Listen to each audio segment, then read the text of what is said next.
কিছুক্ষণ আগে, ঘন্টা দুই আড়াইক আগে, বাংলাদেশে ঢাকায় একটি অত্যন্ত দুঃখজনক এবং জঘন্য একটি ঘটনা ঘটেছে। ইনকালাব মঞ্চের নেতা জনাব ওসমান হাদি, তাকে গুলি করা হয়েছে,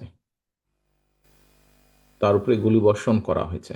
আমরা কিছুদিন আগে দেখেছি চট্টগ্রামে একইভাবে আমাদের আরেক প্রার্থীকে গুলি করা হয়েছিল। প্রিয় ভাই বোনেরা, প্রথমেই আমি এই ঘটনার জন্য তীব্র ঘৃণা এবং প্রতিবাদ জানাচ্ছি। আমাদের উচিত হবে সারা বাংলাদেশে গণতন্ত্রের পক্ষে যত মানুষ আছে প্রত্যেকটি মানুষের উচিত হবে এই ঘটনার তীব্র প্রতিবাদ এবং ঘৃণা জানানোর। আসো, আমাদের আজকের এই অনুষ্ঠান থেকে আমরা এই ঘটনার প্রতি তীব্র ঘৃণা এবং প্রতিবাদ জানাই এবং একই সাথে বিএনপি এবং ছাত্র দলের দায়িত্বশীল একজন কর্মী হিসাবে আমাদের দায়িত্ব হবে প্রশাসনকে, যারা এই ঘটনার সুষ্ঠু তদন্ত করবে, তাদেরকে আমাদের অবস্থান থেকে সহযোগিতা করার কোনো স্কোপ সুযোগ যদি থাকে, আমরা আমাদের সর্বোচ্চ সহযোগিতা করব, যাতে করে তারা প্রকৃত যে দোষী ব্যক্তি তাদেরকে খুঁজে বের করে দেশের আইন অনুযায়ী তাদেরকে শাস্তি প্রদান করতে পারে। প্রিয় ভাই বোনেরা, দেশ একটা অত্যন্ত সংকটের ভিতর দিয়ে যাচ্ছে। আমরা দেখেছি গত এক বছরে বিভিন্ন সময় বিভিন্ন ব্যক্তি, বিভিন্ন সংগঠনের সদস্যরা হুমকি দিয়েছে প্রকাশ্যে যে প্রত্যাশিত নির্বাচন আগামী ফেব্রুয়ারি মাসে, সে নির্বাচনকে তারা হতে দেবে না, বাধাগ্রস্ত করবে। প্রকাশ্যে হুমকি দিয়েছে।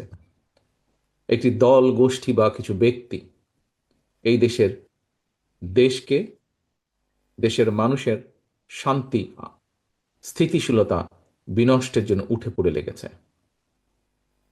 এবং এই কারণেই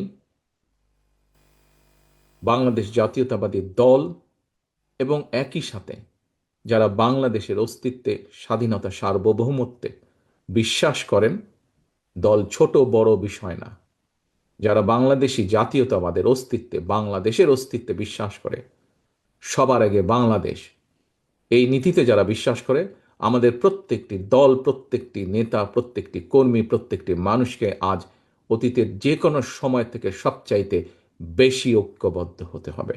কারণ যারা এই দেশের স্বাধীনতাকে ধ্বংস করতে চায়, এই দেশের সার্বভৌমত্বকে ধ্বংস করে এই দেশের স্থিতিশীলতাকে ধ্বংস করতে চায়, তারা তাদের ষড়যন্ত্র যে শুরু করে দিয়েছে, আজকে ওসমান হাদির ঘটনা দিয়ে তা প্রমাণিত হয়। আমরা বিভ্রান্তি ছড়ানো থেকে প্রত্যেককে বিরত থাকতে হবে। কেউ যাতে কোনো বিভ্রান্তি ছড়ানোর সুযোগ না পায়, সেই ব্যাপারে আমাদেরকে সচেতন থাকতে হবে। এবং একই